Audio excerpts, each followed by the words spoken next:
Alright, what's good with y'all? This J.C.A. Reactions.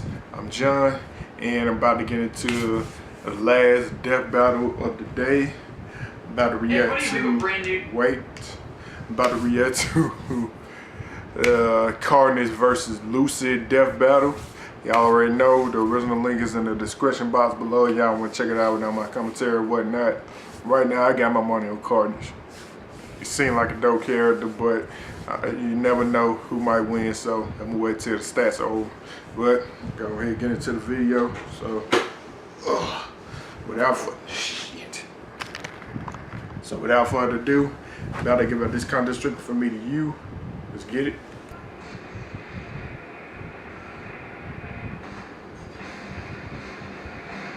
If my ex-wives have taught me anything, it's that there's no real limit to crazy.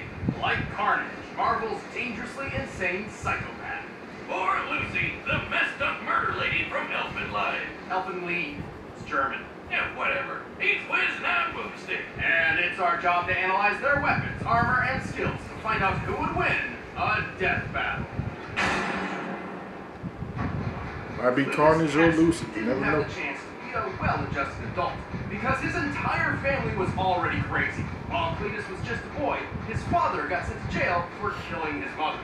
Which he did because she had tried to kill Cletus. Which she did because Cletus had tortured and killed her dog, Fifi. Well, go Miss Cassidy. All dog murderers deserve death, even if they're 8. Right, Jack Spaniels? Good boy. Oh, and Cletus murdered his grandma, too, because she's kind of a bitch. He didn't stop there and wound up burning down his own orphanage. Years later, he was finally arrested and convicted for 11 murders. You mean the 11 murders they knew about? But while in prison, police found that he wasn't That's alone. not funny. In I don't fact, know why his I like cellmate just so happened to be Eddie Brock. Who you may know is that creepy guy covered in black ink called Venom. That ink is actually a symbiotic alien known as a Glintar. This symbiote bonded with Eddie, transforming him into a powerful and violent rival for the friendly neighborhood Spider-Man. But what Eddie didn't know was it was pregnant. Oh, time to go out for a cigarette, City. Well, symbiotes actually reproduce asexually. When Eddie became Venom once again, the symbiote sort of oozed out its spawn and left it there. Just like me and my dad. Well, this new symbiote immediately attached itself to Cletus, but unlike the Venom one, it merged through a cut on his skin, creating this suit made out of blood. Ew, that doesn't seem sanitary. And together, they became Carnage. A fitting name for a psycho mass murderer. Cletus and his new symbiote quickly got up to what they knew best, creating maximum carnage. Remember that game? It was great. And with his new superpowers, he was a vicious force to be reckoned with. He has the same superhuman strength, speed, and durability as Venom, and supposedly even greater, like a Venom 2.0. He can shapeshift to make all sorts of killer weapons, like axes, swords, and spikes. He can even rip those weapons off himself or launch them at his victims. Have you ever tried ripping your fingers off and throwing them at people? Because that's just kind of what Carnage does. The symbiote can also reach out with dozens of chaotic, blood-soaked tendrils, perfect for strangling the people he doesn't want to see anymore. With a single touch, Carnage can infect a person with a portion of his symbiote, controlling or torturing them at his leisure. He has unbelievable regeneration, and even if somebody finds a way to disable his suit, the Carnage symbiote lives inside his bloodstream and can come back out through something as meager as a paper cut. Also, the symbiote literally sees everything around it. It's kind of like wearing a suit made of eyeballs. But let's say you're able to dodge his projectiles, outrun the tendrils, and get out of sight from the eyeball suit. You're still not safe. He will catch you, because he can sprout wings and fly. What the hell? Since when? Since realizing that shapeshifting is a really, really useful ability. So he's able to fly, he's totally aware of everything around him, and he's full of blood? This guy's like a giant mosquito of death. Or a walking period. Sure. Carnage has said he's at least 10 times faster than the average man. But that's pretty modest, because Venom has shown he can move fast enough to catch up to a bullet after it's fired. And Carnage is frequently shown to be as fast or even faster than him. This puts Carnage over 1,500 miles per hour, over twice the speed of sound. He's lifted a 50-ton tank, and he can overpower Spider-Man, whose best Shit, I think supporting it's faster than strength feat some. was lifting that giant machine thing that weighed as much put it around 130 tons. Did you know those weird tendril things crawling around his body? When he wanted to find a missing journalist in New York, he climbed to the top of the Empire State Building and just stretched them all out over the city. He found her by this coastline, and this building nearby looks a lot like the consolidated Edison plant between 14th and 15th Street. That's about 2 miles away. And as a thank you for saving her, she shot Carnage in the head. Well, fine. Save your own ass next time, lady. Hey, it was fine. Carnage's durability doesn't come from a sturdy build. Instead, his form is malleable and somewhat fluid. Technically, his human body still exists somewhere in that massive blood, flesh, and writhing tentacles, but even when he's hit by a train, struck by missiles, or blasted apart by a tritium bomb, he can always just pull himself back together. So long as there's a piece of him still around. Given the size of that so blast, it disgusting. looks like Carnage survived a blast worth 125 tons of TNT. Very impressive. Also, he once smothered and survived a gene bomb designed to wipe out all of humanity except mutants. He's even survived being ripped in half and thrown into space. Seriously, what kills this guy? Well, he does share the same weaknesses as other symbiotes, namely extremely loud noises and heat. Well, until he traded the sound one for a weakness against some... This shit should still die from an explosion. Carnage has been through a lot, but with 2 minds as one, he always gets back up to keep doing what he loves. Murder, murder, and, you know, more murder. Carnage is chaos!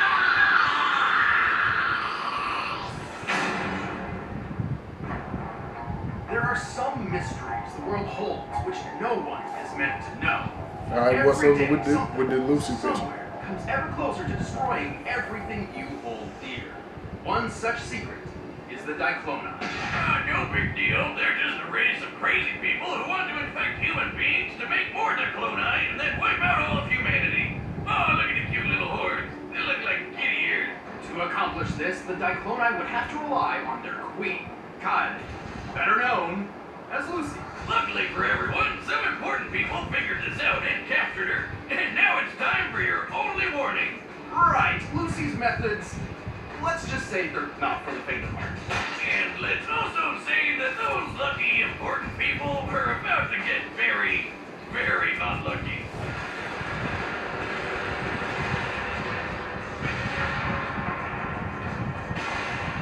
Jesus Christ, what's happening? To truly So how did she understand, kill let's him? take a step back. As an infant, Lucy was abandoned by her parents and left alone to suffer a life of constant discrimination. It was the hordes, wasn't it? Right, even the average kid hates growing up in an orphanage, but it was especially painful for her. Until she found a stray puppy and decided to take care of it. That adorable little critter and her became best friends. And then the other kids from the orphanage went out and beat it to death and forced her to watch. Well, Alright, she killed them wants to kids. kill I ain't even gonna be everyone. Go no ahead, fucking Lucy. bitch. Tear up those little bastards. Kill them! Yeah. However she do that shit. Oh! Damn. This was the first time Lucy unleashed her can't beat psychokinetic vectors.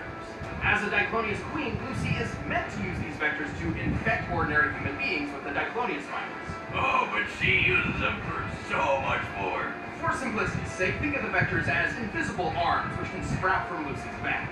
Lucy can use up to 28 vectors with a normal range of about 6 to 7 feet. When she gets really serious, her horns grow and the vectors get way longer and stronger. She can vibrate her vectors at different frequencies, and each level of vibration has different effects. Kinda like that thing that my ex-wife had on the nightstand that I thought was one of those crazy pens. At low frequencies, her vectors can pass This through nigga playing objects with with no Robert. effect.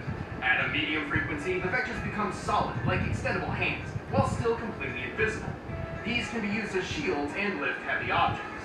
Oh man, if I had those things, I'd be messing with people all the time. Like tying their shoes from across the room. Also, since this seems to be a thing in this episode, she can fly. It's not really flying, she's just lifting herself off the ground. With the third frequency, Lucy turns her vectors into invisible blades.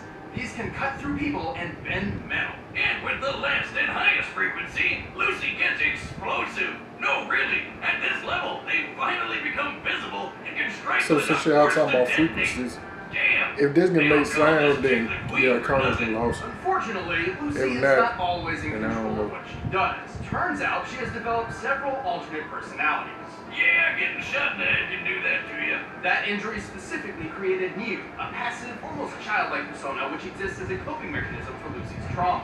As Mew, Lucy would finally find friends and began forging a path toward hopeless redemption. Unlike her third personality, the so-called DNA voice, which constantly whispers in her ear that she's got a job to do.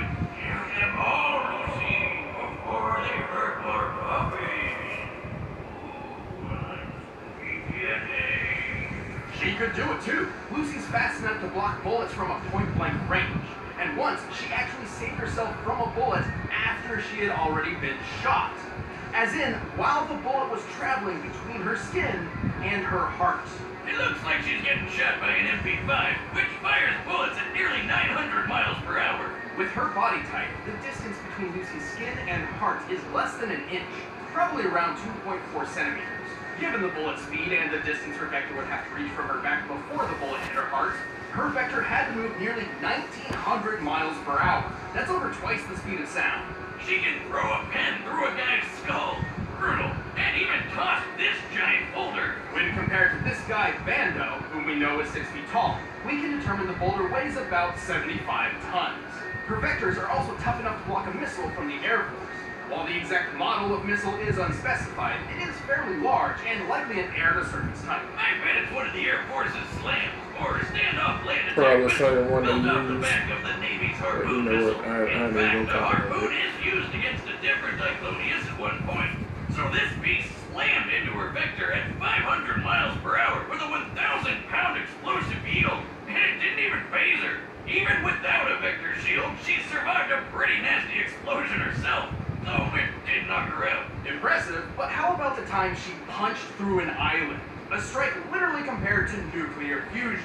This kicked up a 100-foot tidal wave and a 9.2 magnitude earthquake. A level so high, there's only been 4 comparable quakes ever recorded.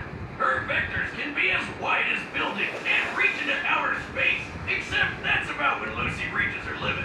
Right. As a Diclonius, Lucy has a few severe weaknesses. Her vectors can be nullified if she's struck in the forehead, or if one of her horns are broken. Also, if Lucy pushes herself too hard, she starts to melt. Kinda like ice cream out in the Texas sun. It's not pretty. She's just a big puddle of goop with a face, but she's still a total badass, even at her meltiest. While suffering agonizing pain, she was capable of single-handedly halting a massive military threat, while healing and protecting the person she loved most. Perhaps redemption wasn't so hopeless after all. Hey, let's watch her kill some more people. Guess he was just out of nowhere. All Right right, the there. combatants I are still set. got my money Let's on end Carnage. this debate once and for all. But first, you'd be crazy not to get in on this deal.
So she kind of like guard herself with hands.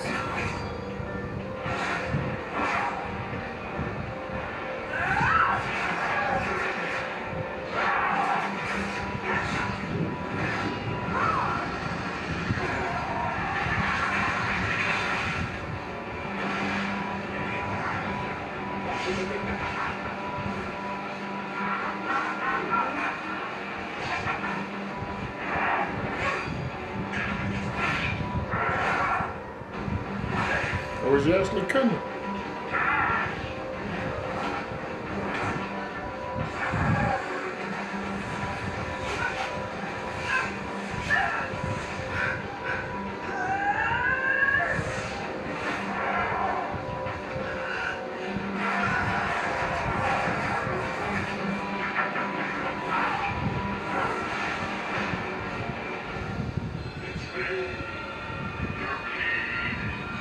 Can't carry corners that easy.